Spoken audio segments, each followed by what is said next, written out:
Welcome in Nimit pharma classes. तो आज का हमारा जो सीरीज चली हुई है 4000 MCQs की, ठीक है स्टूडेंट्स, ज़्यादा आपको टेंशन लेने की ज़रूरत नहीं है। कुछ स्टूडेंट्स ग्रुप में भी उल्टे सीधे मैसेज कर रहे हैं, तो स्टूडेंट्स जो तैयारी कर रहे हैं वो स्टूडेंट शांति से अपनी तैयारी करें, ठीक है। आलतू फालतू के इनके चक्करों में नहीं आना है। कुछ लोगों का काम यही होता है दिन भर आलतू फालतू की बातें करना, इधर उधर की बातें करना। तो जो तैयारी कर रहे हैं वो अपना आराम से शांति से तैयारी करते रहें। और जो कुछ बच्चे ग्रुप में CSF की जो PDF थी ना, उसका जिक्र कर रहे थे कि सेंटर कहाँ आएगा, भाई वो सेंटर का नहीं है, ठीक है। तो आपके एग्ज़ाम सेंटर का नहीं है, वो है कि अगर कोई केस किसी कंडीशन में आपको अनफिट करा जाता है या कुछ भी किया जाता है तो उसके लिए आप कहाँ अपील कर सकते हैं, ठीक है। कहाँ आप अपील कर सकते हैं, किस डिवीज़न में जाके आप अपील कर सकते हैं, कहाँ का स्टूडेंट होगा कहाँ का अपील कर सकते हैं, ना कि आपका सेंटर का है, ठीक है। सेंटर आपके उस हिसाब से आएंगे जिस हिसाब से आपने एड्रेस फिल किया है, ठीक है। उसके आसपास का आपको सेंटर दिया जाएगा, ज़्यादा टेंशन नहीं लेनी है, ठीक है। तो अगला क्वेश्चन आपका 676, which cells from the blood testis barrier. Blood testis barrier का निर्माण कौन सी कोशिकाएं करती हैं? तो ब्लड टेस्टिस का निर्माण करती हैं सार्टोली सेल्स। अब बात आती है सार्टोली सेल्स का काम क्या होता है। तो सार्टोली सेल्स आपके जो आपके जो ये बनते हैं स्पर्म्स, ठीक है, स्पर्म्स जो बनते हैं स्पर्मेटोजोआ, उनको न्यूट्रिशन प्रोवाइड करवाने का काम करती है। क्या प्रोवाइड करती है? उनको न्यूट्रिशंस प्रोवाइड करने का काम कौन करती है? आपकी सार्टोली सेल्स प्रोवाइड करवाती है न्यूट्रिशंस, ठीक है। फर्स्ट ऑप्शन दिया है लीडिंग सेल्स। तो लीडिंग सेल्स या इंटरस्टिशियल सेल्स भी बोला जाता है इनको। ये सेल किसका फॉर्मेशन करते हैं? आपके टेस्टोस्टेरोन का, ठीक है। जो आपका टेस्टोस्टेरोन है उसका फॉर्मेशन कौन सी करती हैं? आपकी लीडिंग सेल्स करती हैं। तो इसका ऑप्शन आपको मैंने बताया बी, ठीक है। नेक्स्ट क्वेश्चन पे की तरफ चलेंगे हम। Testosterone is mainly secreted by the Sertoli cells. First option है सर्टोली सेल्स। सर्टोली सेल्स का ये काम नहीं है। सर्टोली सेल्स का काम बताया आपको न्यूट्रिशंस प्रोवाइड करवाने का। लीडिंग सेल्स, यस, ऊपर भी बताया मैंने लीडिंग सेल्स, या इनका दूसरा नाम भी होता है इंटरस्टिशियल सेल्स। तो यही क्या करते हैं? आपके टेस्टोस्टेरोन का सिक्रेशन करती हैं, ठीक है। एपिडिडाइमस या स्पर्मेटिड्स, एपिडिडाइमल सेल्स, ठीक है। ये चार ऑप्शन थे इस तरह से। नेक्स्ट आपका question, which stage of spermatogenesis undergoes meiosis first. Spermatogenesis में मियोसिस फर्स्ट किस अवस्था में होती है? ठीक है, दो तरह के डिवीजन होते हैं आपके, मियोसिस, ठीक है, और मिटोसिस। तो मियोसिस में क्या होता है? इसको अर्धसूत्री विभाजन बोला जाता है ना। 46 से 23 करने का मियोसिस होता है। और जो सेल्स इसमें नहीं होती आपके, है ना, जेनाइटल ऑर्गन्स में नहीं होती, वो सेल्स आपका डिवीजन के बाद ही 46 से 46 ही रहती हैं, ठीक है। वो होता है मिटोसिस। याद रखना स्टूडेंट्स, मिटोसिस में ऐसे होता है, मियोसिस में ये होता है, ओके। मियोसिस और मिटोसिस दो आपका डिवीजन होता है, उसमें बता रहा हूँ मैं। स्पर्मेटोजेनेसिस में मियोसिस फर्स्ट किस अवस्था में होती है? तो किस अवस्था में होती है? आपकी प्राइमरी स्पर्मेटोसाइट्स में। किस में होती है? आपकी primary spermatocytes, option number B के हिसाब से। नेक्स्ट आपका capacitations of sperms normally occurs in the. शुक्राणुओं की कैपेसिटीज़ सामान्यतः कहाँ होती है? तो ये होती है आपके, ठीक है, फीमेल रिप्रोडक्टिव ट्रैक्ट में। कहाँ पे होती है? Female reproductive tract. देखिए टेस्टिस के बारे में एक बार समझा ही देता हूँ आपको। ये टेस्टिस होते हैं, मेनली आपकी बॉडी में दो टेस्टिस होते हैं, ठीक है। मेल रिप्रोडक्टिव, मेल के अंदर बता रहा हूँ, पहले मैं मेल चला हुआ, अभी फीमेल भी आएगा तो फीमेल के बारे में बताऊँगा। दो टेस्टिस होते हैं आपकी बॉडी के अंदर, ठीक है। टेस्टिस के अंदर सबसे बाहर टेस्टिस, जैसे ये मान लीजिए ये आपके टेस्टिस हो गए, ठीक है। टेस्टिस के बाहर एक जो कवर होता है ना, स्क्रोटम बोलते हैं उसको। क्या बोला जाता है उसको? स्क्रोटम, ठीक है। ये हो गया आपका स्क्रोटम। स्क्रोटम का काम क्या है कि ये बाहर इनको कलेक्ट करके रखता है, नहीं बाहर रखता है। जिससे बाहर क्यों रहते हैं आपकी बॉडी से? क्योंकि टेम्परेचर को कम रखने के लिए बॉडी से बाहर रहते हैं। किसको कम करने के लिए? टेम्परेचर को। अगर इनका टेम्परेचर इंक्रीज होता है तो आपके जो स्पर्म्स हैं उनका फॉर्मेशन होना बंद हो जाएगा, उनका फॉर्मेशन होना बंद हो जाएगा। इसलिए आपके टेस्टिस बॉडी कैविटी से बाहर की तरफ लटके हुए होते हैं, ओके। टेम्परेचर इनके लिए सपोर्टिव 35 डिग्री के आसपास इनका टेम्परेचर होना चाहिए, तो अच्छा रहता है इनके लिए, ठीक है। 37 डिग्री से ज़्यादा अगर होता है या बॉडी के अंदर 37 पे रहते हैं तो ये स्पर्म्स का फॉर्मेशन नहीं कर पाते, इसलिए इनको बाहर की तरफ रहते हैं, ठीक है। ये टेस्टिस हो गया। ये आपके ऊपर की तरफ किससे जुड़े होते हैं? स्पर्मेटिक कोड से। किससे जुड़े होते हैं? आपके स्पर्मेटिक कोड से आपके जुड़े हुए होते हैं। अब ये टेस्टिस हो गया। टेस्टिस के ऊपर इस तरह से क्या होता है? आपका एपिडिडाइमस। क्या होता है? एपिडिडाइमस लगा हुआ होता है दोनों टेस्टिस पे, ठीक है। ये हो गया आपका एपिडिडाइमस। अब इन अंदर की बात करें तो पहले टेस्टिस के अंदर लोब्यूल्स होती हैं। टेस्टिस के अंदर क्या होती हैं? लोब्यूल्स। एक टेस्टिस के अंदर 200 से 300 लोब्यूल्स होती हैं। क्या होती हैं? 200 से 300 लोब्यूल्स। इन लोब्यूल्स के अंदर क्या होते हैं? Seminiferous tubules. फेरस ट्यूब्यूल्स होती हैं इनके अंदर, ठीक है। ये जो सेमनीफेरस ट्यूब्यूल्स हैं इनके अंदर ही आपकी इंटरस्टिशियल सेल्स, आपकी सर्टोली सेल्स और इनके अंदर ही आपके स्पर्म्स का फॉर्मेशन होता है, ये याद रखना स्टूडेंट्स, ठीक है। टेस्टोस्टेरोन का फॉर्मेशन कौन करवाता आपको बताया था मैंने, ठीक है। लीडिंग सेल्स या इंटरस्टिशियल सेल्स करवाते। सर्टोली सेल्स जो आपके स्पर्म्स का फॉर्मेशन हो उनको फॉर्मेशन में मदद करती है। इसी के अंदर ही यानी कि इस लोब्यूल्स, ये लोब्यूल्स होगी 200 से 300, इनके अंदर सेमनीफेरस ट्यूब्यूल्स है। इन सेमनीफेरस ट्यूब्यूल्स के अंदर जो भी होता है वो मैंने आपको बताया है। इंटरस्टिशियल सेल्स होती हैं आपकी, जो भी सर्टोली सेल्स होती हैं, और बाकी जो भी इसमें स्पर्म जहाँ बनते हैं वो सब इसी के अंदर प्रेजेंट होते हैं। आ गया समझ में। इसके बाद जैसे स्पर्म इसके अंदर बने, स्पर्म आपके टेस्टिस के अंदर बन गई, यहाँ से निकल के स्पर्म कहाँ जाएगा आपके एपिडिडाइमस में। एपिडिडाइमस में जाके अंदर जो स्पर्म बना वो कहाँ जाके स्टोर हो जाएगा, एपिडिडाइमस में स्टोर हो जाएगा। यहाँ पे स्टोर होने के साथ साथ ये क्या होते हैं, मैच्योर होते हैं। आपका स्पर्म अगर पूछा जाए स्पर्म मैच्योर कहाँ होता है तो आप बोलेंगे एपिडिडाइमस। किसमें, एपिडिडाइमस, ठीक है। यहाँ पे जाके आपका स्टोर होता है और स्टोर होके मैच्योर होता है। अगर स्पर्म यूज़ आ गया यानी कि स्पर्म बॉडी से बाहर निकल गया तो ठीक है, अगर नहीं हुआ तो ये अपने आप इसको इंगल्फ कर लेते हैं इसकी सेल्स, यानी इसको डिस्ट्रॉय कर देते हैं टाइम टू टाइम पे। ऐसा नहीं है कि बनते जा रहे हैं बहुत सारे इकट्ठे हो गए, नहीं, टाइम टू टाइम पे आपके डिस्ट्रॉय होते हुए चले जाते हैं स्पर्म्स, ठीक है। ये कहाँ पे स्टोर हुए, एपिडिडाइमस में। अगर काम पड़ा तो इससे आगे जाएंगे, नहीं पड़ा तो यहीं डिस्ट्रॉय हो जाएंगे। ये हो गया। इसके जो ऊपर है, ये जो मैंने स्पर्मेटिक कोड बताई थी, इस स्पर्मेटिक कोड के अंदर क्या क्या होते हैं, आपकी आर्टरी होती हैं जो ब्लड सप्लाई लेके आती है, आर्टरी, वेन होती है जो ब्लड सप्लाई वापस लेके जाती है, और आपका वासा डिफरेंस, वासा डिफरेंस होता है। ये वासा डिफरेंस भी इसी के अंदर होता है जो आपकी स्पर्मेटिक कोड बताई मैंने, इसी के अंदर। तो वासा डिफरेंस का क्या काम है, यहाँ से स्पर्म्स को लेके जाती हैं, ठीक है। स्पर्म्स को यहाँ से लेके जाने का काम किसका हो गया, वासा डिफरेंस का काम, ठीक है। वासा डिफरेंस यहाँ से लेके गई, ये जैसे ऊपर की तरफ चले जाते हैं आपकी जो किडनी, जो जेनाइटल ऑर्गन है, पेनिस की तरफ लेके चली जाती है इनको। फिर इसके अंदर आती है सेमनीफेरस, सेमिनल वेसाइकल्स। इस तरह से एक आपकी ग्लैंड होती है, उसको बोलते हैं सेमिनल वेसाइकल। डायग्राम थोड़ा सही नहीं बन रहा है आपको, मैं समझा रहा हूँ, समझ लेना।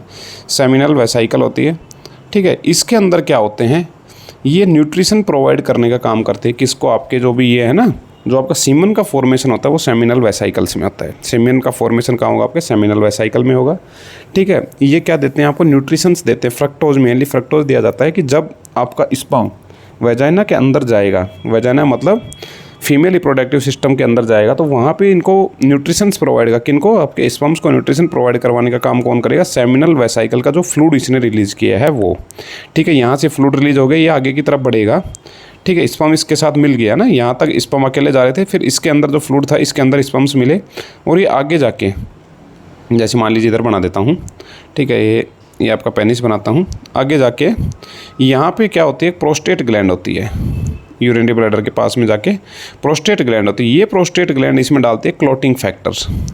क्या डालती है, क्लॉटिंग फैक्टर्स।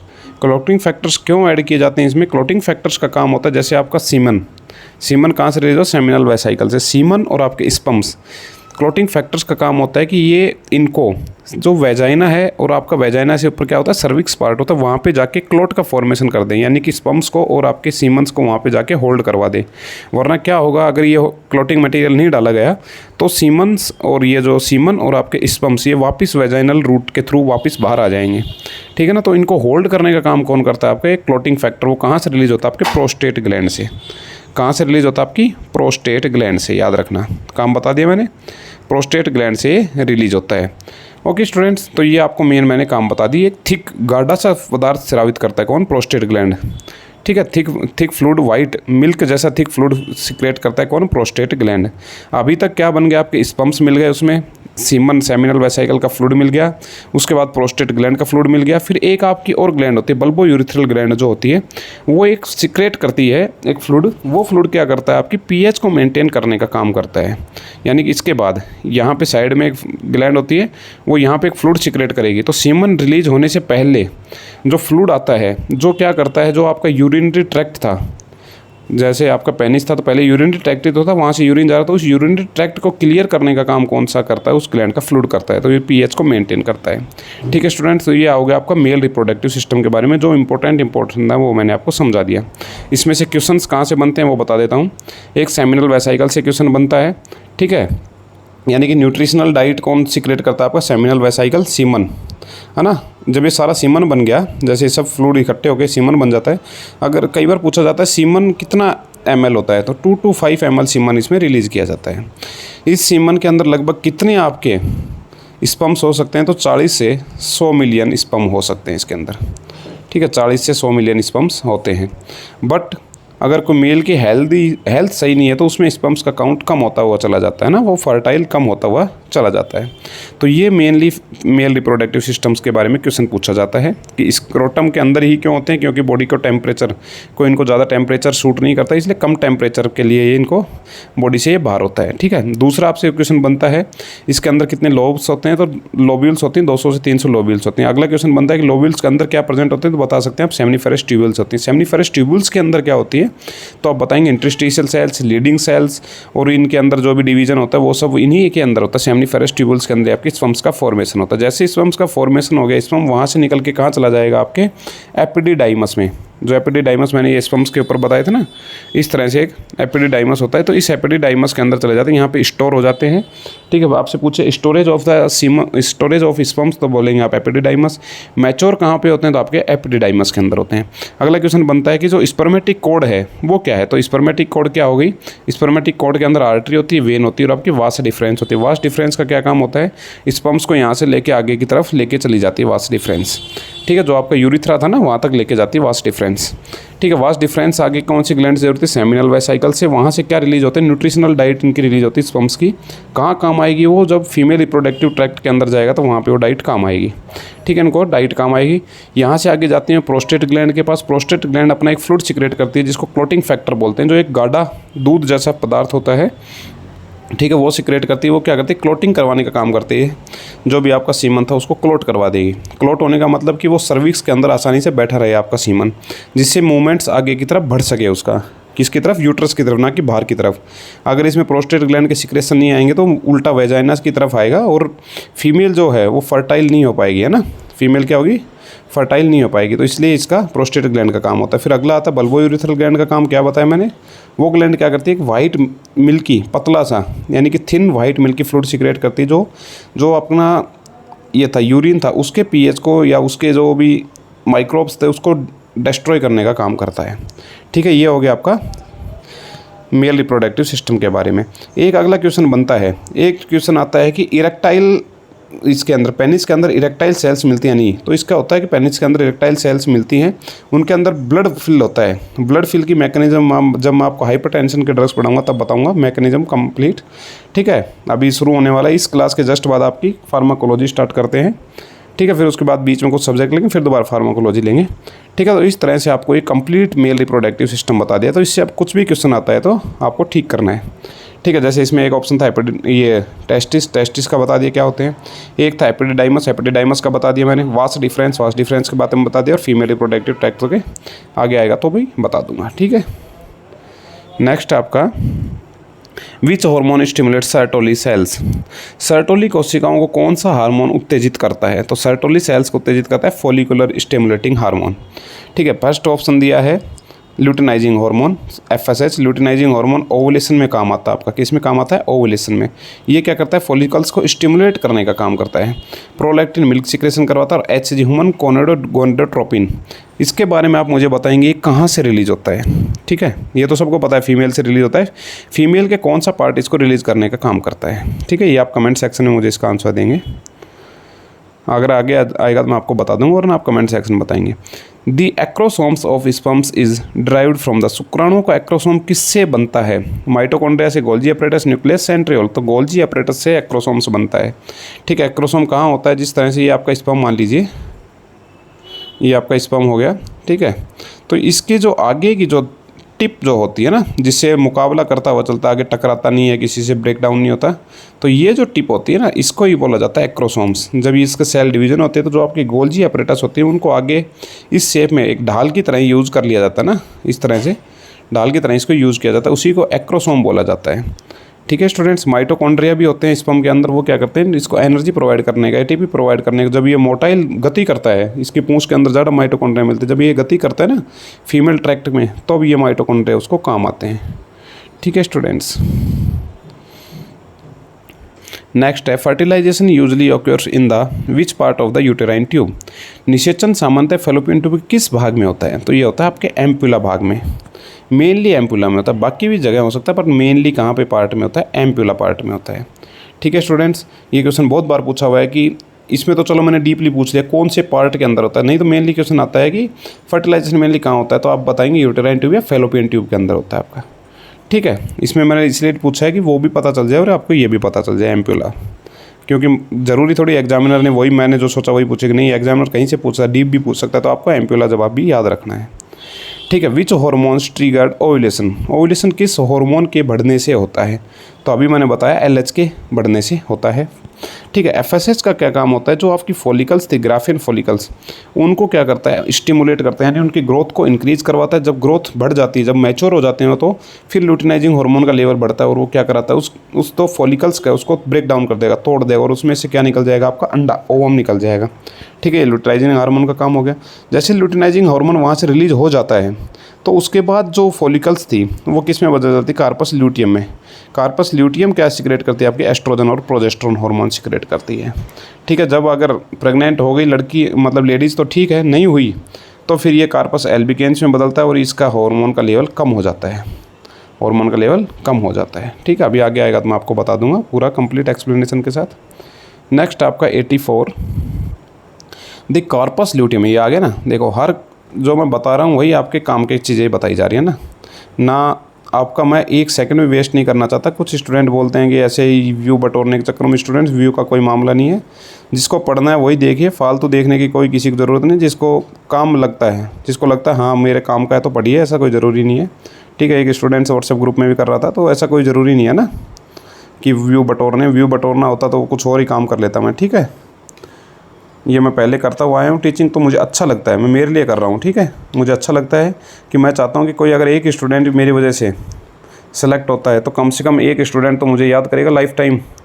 ठीक है, तो इसीलिए मैं ये करता हूँ ना। व्यू बटोरने होते तो मैं भी अपना चैनल बनाता और उस पर ऐप वगैरह बना के वहाँ पर क्लासेस लेता या किसी दूसरी कोचिंग के साथ अटैच होकर वहाँ पर क्लासेस लेता।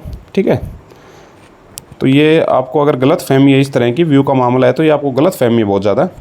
ठीक है, ऐसा होता तो मैं किसी दूसरी कोचिंग से ठीक है जुड़ के, या कोई भी बड़ी जो कोचिंगें चल रही हैं कुछ फार्मासिस्ट की तैयारी के लिए, तो वहाँ जुड़ के आराम से कर सकता था। मुझे व्यू का मामला होता या पैसे कमाने का होता तो मैं वहाँ से कर सकता था आसानी से।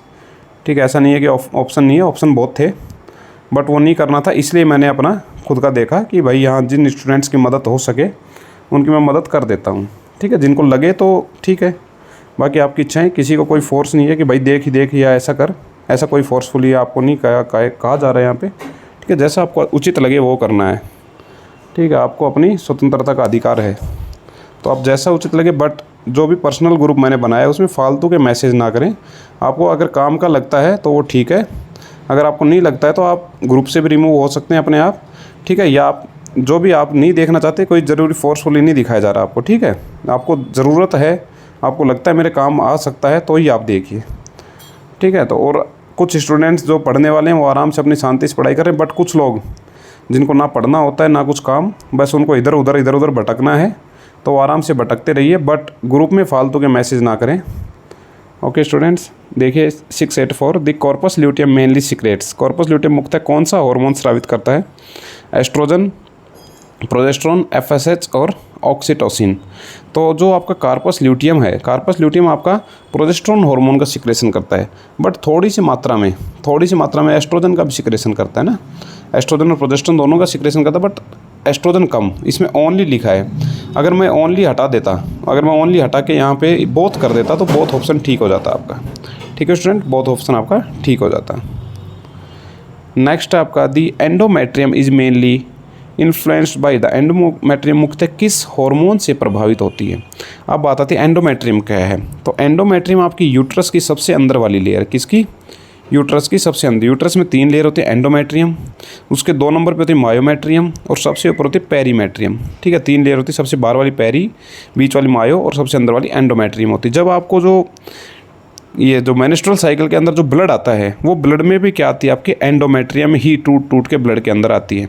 आपसे पूछ लिया जाए, कई बार क्वेश्चन पूछा भी जाता है, जो ब्लड आता है मेंस्ट्रुअल साइकिल में उसमें क्या क्या होता है, तो उसमें स्टूडेंट बताएं, एक तो आपके एंडोमेट्रियम होती है, एंडोमेट्रियम, दूसरा उसमें ब्लड स्ट्रीम्स होती हैं, जो भी ब्लड था अंदर एंडोमेट्रियम के अंदर जो भी था ब्लड स्ट्रीम, एक आपका unfertile egg, unfertile egg. Fertile क्यों बोला? फर्टाइल होने के बाद तो मेंस्ट्रुअल साइकिल यानी पीरियड आना बंद हो जाता है 9 मंथ्स के लिए, ठीक है। तो अनफर्टाइल एग आ गया उसमें एक, ठीक है। तो ये सब आपके क्या होते हैं, उसके अंदर जो पीरियड्स आते हैं, जिसमें ब्लड आता है, तो उसके अंदर ही ये सब प्रेजेंट होते हैं। कितने दिन आता है? 4 से 5 दिन तक आता है वो, ठीक है। आपसे पूछे कि मेंस्ट्रुअल साइकिल का पीरियड कितना है, तो आपका 26 से 28 या 30 दिन बोल दीजिए, 26 से 28 या 26 से 30, ठीक है। इतने दिन का होता है, 25 से भी चल जाता है। ऐसा नहीं है कि फिक्स होता है, फिक्स नहीं होता, हर बॉडी टू बॉडी डिपेंड करता है ये, ठीक है।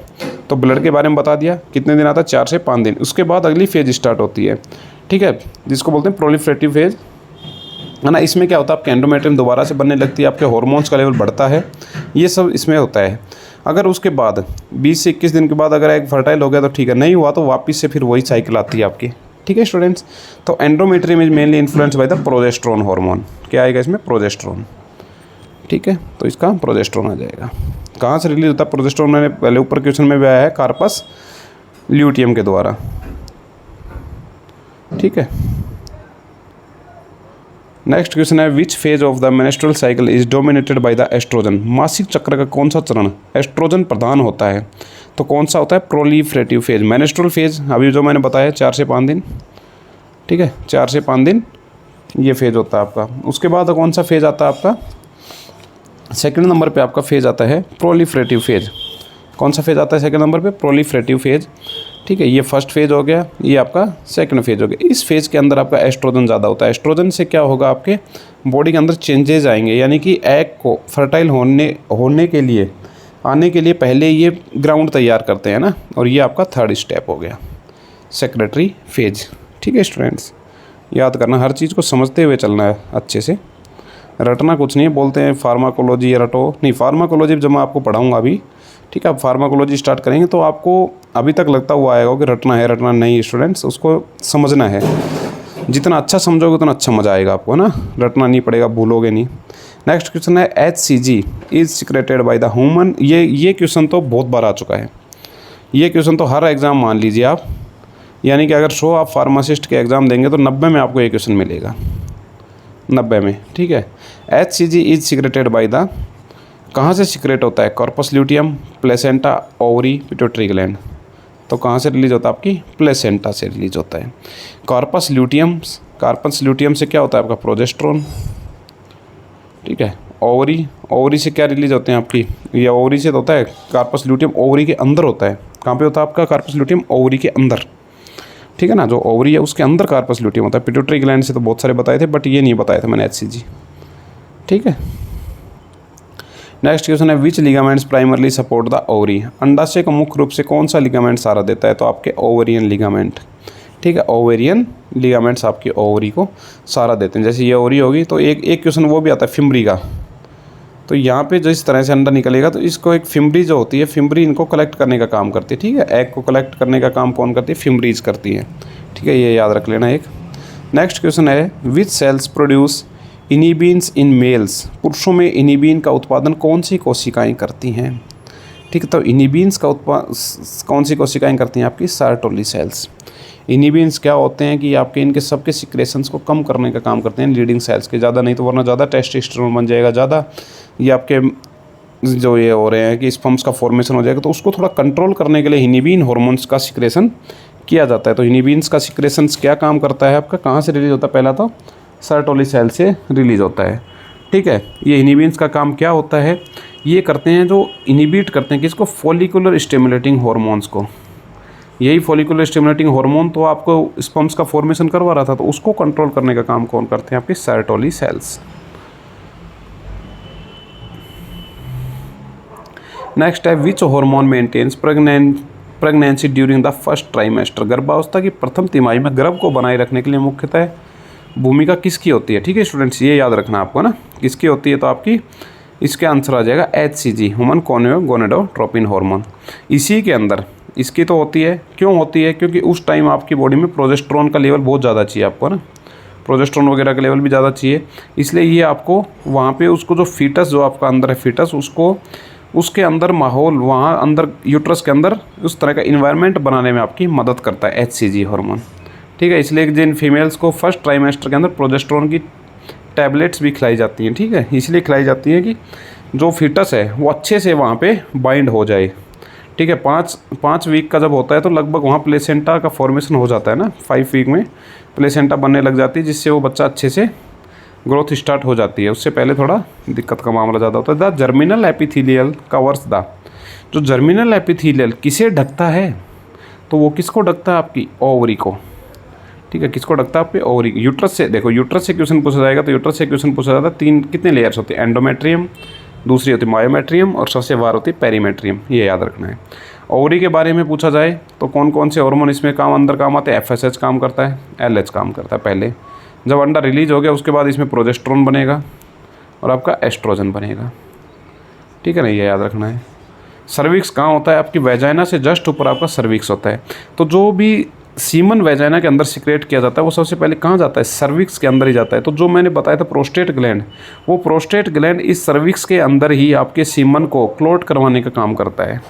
ठीक है, इसको ही क्लोट करवाने का काम करता है। वेजाइना है तो वेजाइना की पीएच मुझे आप कमेंट सेक्शन में बताएंगे, चलो मैं ही बता देता हूँ, रहने दीजिए। वेजाइना की पीएच बिलो 4.5 होती है, ये याद रखना, बहुत बार पूछी वेजाइना की पीएच। एक आपसे अगर सीमन की पीएच पूछे तो 7 to 8 रफली पूछे तो, वरना 7.2 to 7.8 होती है आपकी सीमन की पीएच। अब मैं क्वेश्चन पूछता हूँ अगला, अब ये मैं आपसे कमेंट सेक्शन पूछूंगा, वेजाइना की पीएच 4.5 क्यों होती है। ठीक है, ये किस बैक्टीरिया की वजह से होती है, उस बैक्टीरिया का नाम आप मुझे बताएंगे। आपकी वेजाइना के अंदर बैक्टीरिया प्रेजेंट होते हैं, उस बैक्टीरिया के नाम आप मुझे कमेंट सेक्शन में बताना है स्टूडेंट्स। ठीक है, अगला है विच part of the sperms contain the mitochondria, शुक्राणु को किस भाग में माइटोकॉन्ड्रिया मिलते हैं। तो ये मैंने पहले बता दिया आपको कहाँ पे मिलते हैं, मिडिल पीस में। ठीक है, जो यहाँ से पूंछ और वो स्टार्ट होती है ना, हेड, ये आपका हेड हो गया, तो यहाँ पे आपके ये मिलते हैं माइटोकॉन्ड्रिया, यही एनर्जी प्रोवाइड, ATP प्रोवाइड करवाने का काम करते हैं।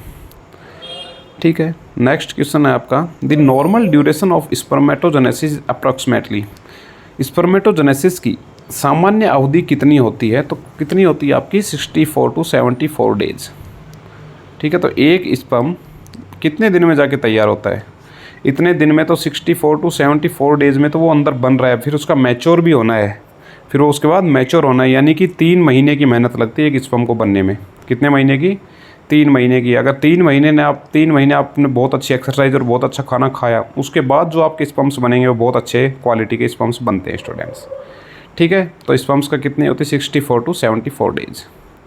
विच hormone causes the milk ejections reflex, दूध निष्कासन किस हार्मोन के कारण होता है, तो प्रोलैक्टिन हार्मोन के कारण दूध निष्कासन। ठीक है, निष्कासन तो ऑक्सीटोसिन है ना, निष्कासन ऑक्सीटोसिन होता है, बनता किसकी वजह से, प्रोलैक्टिन की वजह से। बनता किसकी वजह से, प्रोलैक्टिन। निष्कासन किसकी वजह से होता है, ऑक्सीटोसिन।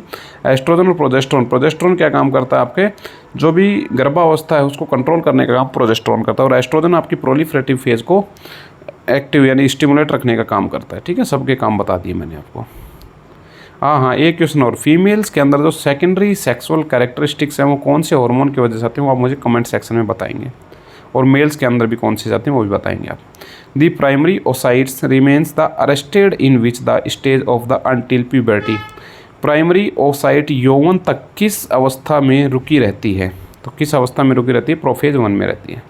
ठीक है, किस में रहती है, आपकी प्रोफेज फर्स्ट में रहती है। ठीक है, प्रोफेज फर्स्ट में रहती है, यानी कि जब माँ के पेट में होते हैं वहाँ तक पहले ही काम हो जाता है, बट जब ये मैच्योर अवस्था में आती है फीमेल्स तो उसके बाद आपकी प्रोफेज फर्स्ट से आगे की कार्रवाई शुरू होती है। आपसे पूछा जाए कि एग्स कहाँ बन गए थे, मतलब जो फॉलिकल्स थी वो कहाँ बनी थी, वो माँ के पेट में जब लड़की थी, है ना, जो फीमेल जब बेबी थी तो उसी टाइम आपके उसके अंदर फॉलिकल स्टिमुलेटिंग सेल्स बन चुकी हैं, मतलब वो जो फॉलिकल्स बन चुकी हैं, तो उसके बाद जब वो यौवन अवस्था में आती है, यानी कि जब मेनार्च अवस्था आ जाती है ना, पीरियड्स स्टार्ट हो जाते हैं, मेनार्च अवस्था बोलते हैं उसको, जब पीरियड्स फर्स्ट टाइम आता है उसको मेनार्च बोला जाता है, और जब लास्ट टाइम आता है तो उसको मीनोपॉज बोला जाता है। तो मेनार्च स्थिति तक वो आपके प्रोफेज फर्स्ट फेज में ही रहते हैं। ठीक है, विच स्ट्रक्चर्स प्रिवेंट्स, हाँ एक और बात बताऊं कि ये पहले डिसाइड हो जाता है कि एक फीमेल के अंदर कितने एग्स हैं, वो उसकी माँ की जब पेट के अंदर जब लड़की होती है यानी फीमेल बेबी जो होती है वो तभी डिसाइड हो जाता है कि उसके अंदर कितने एग्स का फॉर्मेशन होगा आगे चल के, क्योंकि वो उसके माँ के पेट के अंदर ही डिसाइड हो चुका है। ठीक है, अगला है which structural prevents the polyspermy, polyspermy को रोकने की मुख्यतः क्या प्रक्रिया है, तो कॉर्टिकल रिएक्शंस। क्या होती हैं आपकी, कॉर्टिकल रिएक्शंस। आपके सबसे बाहर जैसे ये एग है, ठीक है। एग के सबसे बाहर की तरफ होता है कोरोना रेडिएटा, सबसे बाहर वाली लेयर क्या होती है, कोरोना रेडिएटा। तो ये कोरोना रेडिएटा सिर्फ आपकी एक ही स्पर्म, जैसे फर्स्ट स्पर्म कनेक्ट हो जाता है इसको, फर्स्ट स्पर्म जैसे आता है तो ये इसके बाहर की तरफ एक्टिव एक लेयर बना देती है ना, जिसको बोलते हैं कॉर्टिकल रिएक्शंस जो होती है, कॉर्टिकल रिएक्शंस होती है कोरोना के साथ। तो उसके बाद दूसरे स्पर्म को ये नहीं आने देता है, दूसरे स्पर्म को अपने पास नहीं आने देती है ये, ठीक है। एक लेयर बना लेती है तो बस वही उसका स्पर्म हो जाता है, वही उसी से फिर आपका जाइगोट का फॉर्मेशन होगा।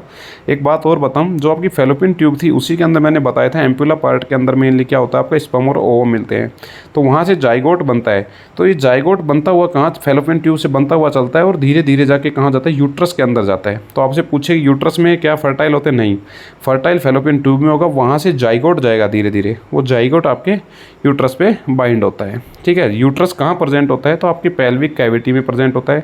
इसकी लोकेशन भी पूछी हुई है कई बार यूट्रस की, तो कहाँ होता है, पेल्विक कैविटी में होता है। पेल्विक कैविटी में कहाँ, यूरिनरी ब्लैडर के नीचे और रेक्टम के ऊपर, ठीक है, इनके बीच में आपका यूट्रस प्रेजेंट होता है।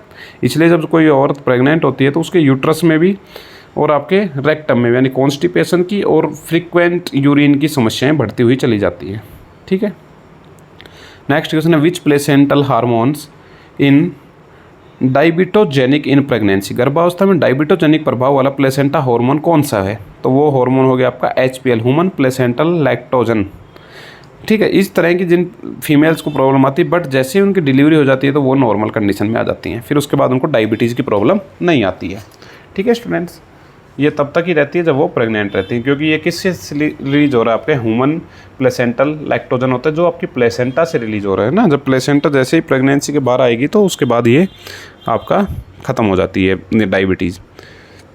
Implantation normally occurs on the, सामान्यतः भ्रूण का आरोपण कहाँ होता है, तो कहाँ होता है आपका भ्रूण का आरोपण, endometrium of the posterior surface of uterine wall, ठीक है। एंडोमेट्रियम क्यों, मायोमेट्रियम क्यों नहीं, मायोमेट्रियम तो एंडोमेट्रियम के नीचे, ये ऑप्शन तो आप काट देंगे, क्योंकि मैंने अगर किसी ने ऊपर से अगर सीरियसली वीडियो देखा होगा, ठीक है, अगर उसने थ्योरी भी नहीं पढ़ी होगी, पहली बार वो पढ़ रहा होगा, क्योंकि आपने डी फॉर्म बी फॉर्म में तो पढ़ा था, बट उसके बाद अगर आप पहली बार पढ़ रहा होगा तो उसको लगेगा, अगर वो सीरियसली देखता हुआ है कि मायोमेट्रियम नहीं हो सकती, मायोमेट्रियम तो एंडोमेट्रियम के नीचे है, तो वहाँ तो हो ही नहीं सकता, ठीक है। दूसरा ओवरी, ओवरी में तो हो ही नहीं सकता, ओवरी से तो आगे अपना अंडा आ चुका है फैलोपियन ट्यूब में, तो ये भी कट गया, ठीक है। सर्विक्स का क्यों नहीं होगा, सर्विक्स का मैंने पहले बताया आपको, सर्विक्स में क्या होते हैं, आपके स्पर्म रिलीज करता है, ठीक है। सर्विक्स का काम जस्ट वेजाइना के ऊपर सर्विक्स होती है, ठीक है। और आपका जैसे यूट्रस के 3 पार्ट होते हैं, फंडस, बॉडी, सर्विक्स। सर्विक्स सबसे नीचे वाला पार्ट होता है, फंडस सबसे ऊपर वाला पार्ट होता है, ठीक है। फंडस सबसे, जैसे इस तरह से आपका यूट्रस होता है,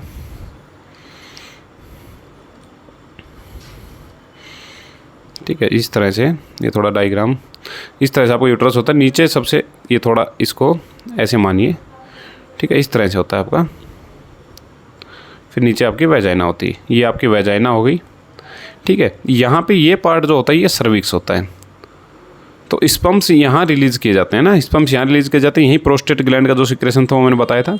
ये आपका यूट्रस की बॉडी पार्ट हो गई है ना, ये सब बॉडी पार्ट, ये आपका फंडस पार्ट होता है, ठीक है। तो मेनली कहाँ होता है, आपके बॉडी पार्ट के अंदर होता है ना, endometrium of the posterior superior uterine wall पे आपका कहाँ बाइंड होता है, आपका इम्प्लांट होता है, ठीक है। वहाँ आपका बेबी जो होता है वो इम्प्लांट होता है। तो इस तरह से आपका फीमेल रिप्रोडक्टिव सिस्टम होता है। ये आपकी फैलोपियन ट्यूब हो गई, यहाँ पे अंडा जैसे आके एम्पुला पार्ट में मिला, ओवम और एग, यहाँ जाइगोट बनता है, यहाँ से जाइगोट धीरे धीरे आता है और फिर मान लीजिए यहाँ पे वो आपका कनेक्ट हो गया, ठीक है। तो यहाँ से कनेक्ट होने के बाद फिर वो HCG रिलीज़ करने लग जाता है, इसीलिए मंथ के बाद HCG रिलीज होने शुरू हो जाता है। ओके स्टूडेंट्स, नेक्स्ट क्वेश्चन है, which hormone is responsible for the development of the Mullerian ducts, Mullerian duct के विकास में कौन सा हार्मोन आवश्यक है, तो मुलेरियन डक्ट के विकास में हार्मोन है आपका एस्ट्रोजन, याद रख लेना इसको ना, कोई स्टूडेंट एंटी मुलेरियन ना कर दे, ठीक है, याद रखना कहाँ पे आपका एस्ट्रोजन।